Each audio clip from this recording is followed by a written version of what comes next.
भगवान के 24 अवतार हैं। पहले ये बताओ भगवान कितने होते हैं? मैया कितने भगवान? एक भगवान के अवतार कितने? 24। कौन कौन से अवतार? भगवान को 24 अवतार क्यों लेना पड़ा? क्या एक अवतार से काम नहीं हो सकता था? केवल राम अवतार से, केवल कृष्ण अवतार से, केवल नरसिंह अवतार से, केवल वामन अवतार से काम नहीं हो सकता था? इतने सारे अवतार क्यों लेने पड़े? भैया बताओ, भगवान को इतने अवतार क्यों लेने पड़े? आप बताओ। बैठे बैठे उत्तर देना। भगवान को इतने अवतार क्यों लेने पड़े? उत्तर जोर से।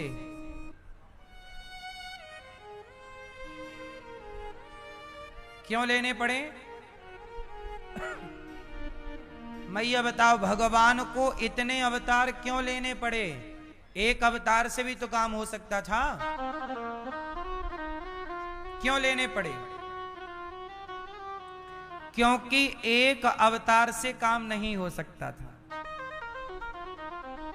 अब सुनो, अवतार क्यों लेना पड़ा? सुनो, सबसे मुख्य बात समझो। एक बार भगवान ने खंबा तोड़कर अवतार लिया। नाम क्या पड़ा? नरसिंह भगवान। क्यों लेना पड़ा? क्योंकि एक राक्षस था, प्रहलाद के पिता हिरण्यकशिपु। हिरण्यकशिपु कैसे थे? हिरण्यकश्यप ने वरदान मांगा ब्रह्मा जी से, ना मैं दिन को मरूं, ना रात को मरूं, ना ब्रह्मा के बनाए किसी व्यक्ति से ना मरूं, ना अस्त्र से मरूं, ना शस्त्र से। तब उसके वरदान के अकॉर्डिंग भगवान को एक अपने को नए तरीके से डिजाइन करना पड़ा। उसने वरदान मांगा, ना मैं मनुष्य से मरूं, ना देवताओं से मरूं, ना जानवर से मरूं। तब भगवान ने अवतार कैसा लिया? ना वो मनुष्य है ना वो जानवर है। तो नर सिंह, आधा नर आधा सिंह, तो आधा 50-50 किया। वरदान मांगा था तो उस हिसाब से काम करना था। क्यों भैया? बात सही है। नरसिंह, अब नरसिंह भगवान ने आकर हिरण्यकश्यपु को मारा। अब सुनो, एक दूसरा रावण नाम का एक राक्षस, रावण ने वरदान मांगा कि मैं मनुष्य के हाथ मरूं। किसके हाथ मरूं? तो रावण के लिए यदि भगवान नरसिंह बनकर आते तो रावण वरदान के अकॉर्डिंग नरसिंह जी से नहीं मर सकता था। मर तो सब भगवान तो मार ही सकते, पर वरदान की भी तो मर्यादाएं रखनी है। वरदान भी तो बचाना है ना। अपनी ही वाणी ना मानेंगे तो कैसे काम बनेगा? रावण ने क्या वरदान मांगा? हम मनुष्य के हाथ मरें। अब मनुष्य तो कोई भी निपटा दे, पर नहीं, जिसके अंदर मनुष्यता है वही ना मनुष्य है।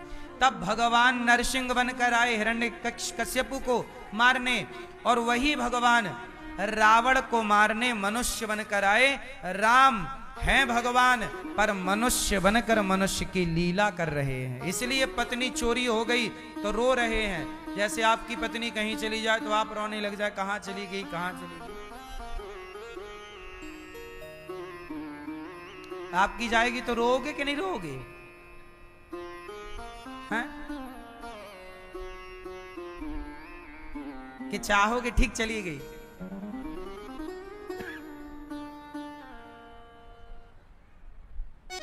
क्यों? पत्नी है आपकी, कहां है?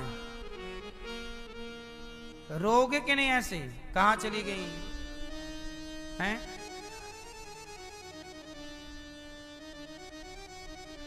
सुनो, राम जी पूरी मनुष्यों की लीला कर रहे हैं। मनुष्य बने ना भैया, लीला करनी है, बने ही मनुष्य हैं। विप्रधेनु सुर संतहित लीन मनुज अवतार। अच्छा सुनो, ये पूरी कथा भागवत जी की है। मैं आपको जो विस्तार दे रहा हूं वो भागवत जी में बहुत लीलाएं विस्तार से हैं, पर मैं आपको समझ में आए इस तरीके से समझा रहा हूं। है वही बात। सुनो, एक बार क्या हुआ, भगवान ने एक अवतार लिया, वामन। क्या बन गए भगवान? जोर से मैया, क्या बने भगवान?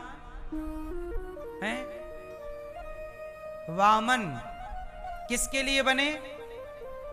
राजा बलि 99 यज्ञ पूरा कर रहे हैं, 100वां करने जा रहे हैं, तो राजा बलि के दरबार पे भीख मांगने आ गए वामन।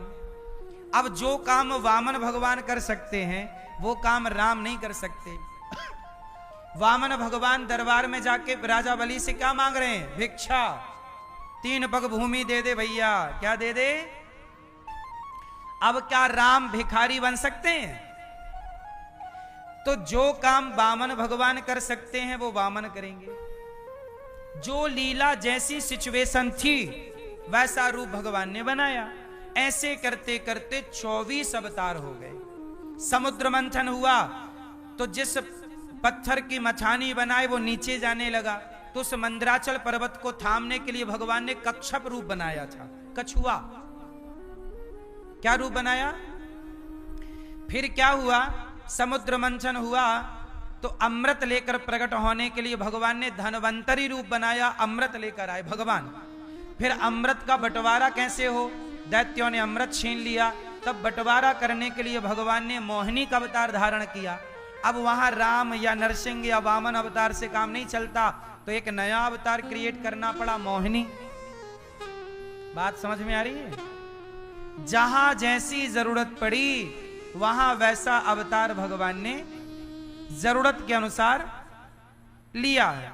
तो ये ऐसे करते करते भगवान के कितने अवतार हो गए? 24। वैसे तो अवतार भगवान के अनंत हैं, हरि अनंत, हरि कथा अनंता, कहाँ ही सुना ही बहुविधि सब संता, पर 24 मुख्य हैं लिखे हुए वेद पुराणों में। ऐसे अवतारों में एक अवतार हुआ भगवान का कृष्ण रूप। कृष्ण का अवतार हुआ गीता को प्रकट करने के लिए और मर्यादा की रक्षा, धर्म की रक्षा करने के लिए। महाभारत हुआ, भगवान ने पांडवों की रक्षा की। एक दिन क्या हुआ कि अश्वत्थामा ने द्रौपदी के 5 बेटों को मार दिया। तब द्रौपदी के 5 पुत्रों के मर जाने पर द्रौपदी भगवान की शरण में आई। तब अर्जुन ने अश्वत्थामा को पकड़ना चाहा, अश्वत्थामा ने ब्रह्मास्त्र चला दिया। अभी हमने बात की अश्वत्थामा के पिता गुरु द्रोणाचार्य की, कि गुरु द्रोणाचार्य ने अपनी शिक्षा को बेचना स्टार्ट कर दिया गरीबी के कारण, परंतु हमारे यहां शिक्षा बिकती नहीं थी, इसलिए गुरु द्रोणाचार्य जी को भी अधर्म से मरना पड़ा था। जो गलत करेगा तो भोगना पड़ेगा, कोई हो। अश्वत्थामा ने द्रौपदी के 5 पुत्रों को मारा। अर्जुन ने देखा कि ब्रह्मास्त्र चला दिया। अर्जुन को मारने के लिए अश्वत्थामा ने ब्रह्मास्त्र चला दिया।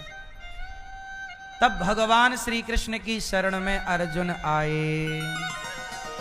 कृष्ण कृष्ण महाबाहो भक्तानाम भयंकर त्वमेको दह्यमानाना मपवर्गोऽसि संस्रते। क्या कहा अर्जुन ने? हे प्रभु, कृष्ण कृष्ण महाबाहो, हे प्रभु, ये अश्वत्थामा ने हमें मारने के लिए ब्रह्मास्त्र चला दिया है। आप ऐसी कृपा करो कि हमारी रक्षा हो। भगवान ने कहा अर्जुन तुम भी ब्रह्मास्त्र चलाओ। यदि आप भी ब्रह्मास्त्र चलाएंगे तो बचना होगा, वरना संभव नहीं है। अर्जुन ने कहा भगवान रक्षा करो। तब भगवान ने कहा आप भी ब्रह्मास्त्र अर्जुन ने चलाया। दोनों ब्रह्मास्त्र शांत हो गए और अश्वत्थामा को पकड़कर द्रौपदी के समक्ष लाकर खड़ा किया। तब द्रौपदी ने जब देखा कि अश्वत्थामा के पांव हाथ बांधकर अर्जुन ने पटक रखा, तब द्रौपदी ने कहा मुच्यताम मुच्यतामेष ब्राह्मणो नितराम गुरु। अर्जुन, द्रौपदी ने अर्जुन को डांटा, अर्जुन ये क्या किया? ये अश्वत्थामा को तुमने बांध दिया, ये तुम्हारे गुरु का बेटा है और गुरु का बेटा गुरु के तुल्य है, क्या किया? मुच्यताम, छोड़ दो इसे। क्या इसे मार देने से? अर्जुन ने कहा इसने तेरे 5 बेटे मार दिए द्रौपदी, तेरे 5 बेटे मार दिए। तब द्रौपदी ने कहा कि मेरे 5 बेटे मार दिए, पर तुम भी इसे मार दोगे तो क्या मेरे बेटे जिंदा हो जाएंगे? यदि मेरे बेटा जिंदा हो इसको मारने से तो जरूर मार दो, पर ये मेरे बेटे तो जिंदा ना होंगे, पर इसकी मां भी मेरी तरह रोने लग जाएगी। मैं जानती हूं कि बेटे के जाने का दर्द क्या है। मारोदी दस्य जननी गौतमी पति देवता। मां रोएगी और पति देवता मतलब गुरु द्रोणाचार्य तो मर चुके हैं। अब तो गुरु द्रोणाचार्य के पति के मर जाने पर तो स्त्री का सहारा बेटा ही होता है, और आप उस बेटे को भी मार दोगे तो वो इसकी मां और गुरु द्रोणाचार्य की पत्नी द्रोणी अनाथ हो जाएंगी, अनाथ हो जाएंगी। इनकी माता ना रोए, ऐसा करो। देखो द्रौपदी के बच्चे मार देने पर भी उस हत्यारे पर द्रौपदी इस तरह से दया दिखा रही है। दया, दया धर्म का मूल है, पाप मूल अभिमान। तुलसी दया न छोड़िए जब तक घट में प्राण।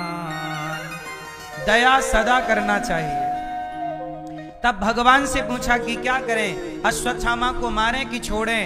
तब भगवान ने कहा ब्रह्मबंधुर्न हंतव्य आतताई वधार्हण मयैवो भयमाम्नातं परिपाह्यनुशासनम्।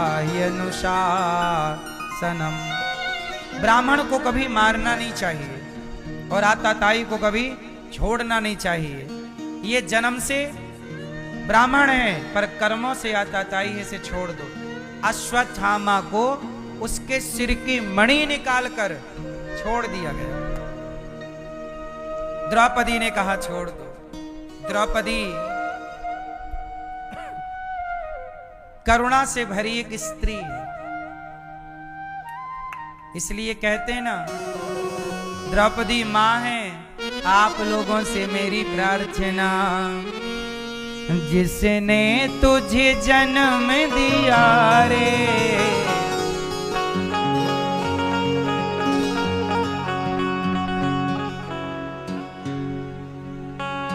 माँ बाप से बढ़ कर जग में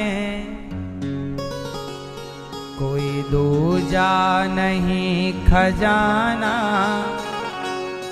जिसने तुझे जन्म दिया रे, दिल उसका नहीं दुखाना। जिसने तुझे जन्म दिया रे, दिल उसका नहीं दुखाना। अच्छा कहते हैं ना कि जिसको औलाद ने मारा, अरे वक्त भला क्या मारे, जिसको औलाद ने मारा।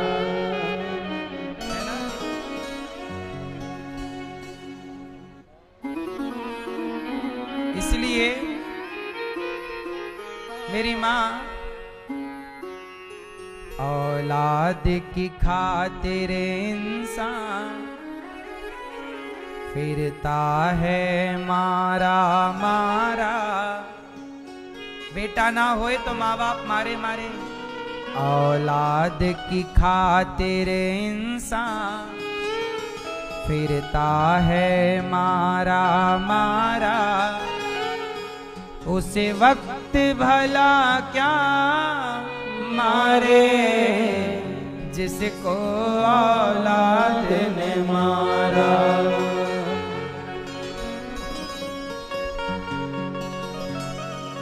क्या बताएं,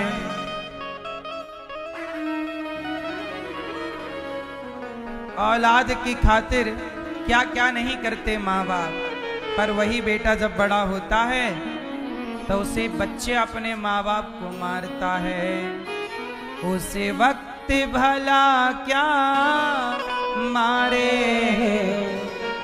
जिसको औलाद ने मारा। जिनकी खुशियों की खातिर रातों की नींद गवाई, उसने उनकी खुशियों की जीते जी चिता जलाई, जीते जी चिता जलाई। जिसको चाहा था उन्होंने इस जान से ज्यादा प्यारा, उस वक्त भला क्या मारे, जिसको औलाद ने मारा। इसलिए कहता हूं साहब कि कुछ भी हो पर माँ बाप के प्रति सदा नम्र रहो, माँ बाप के प्रति सदा अपना पुत्र का फर्ज निभाओ।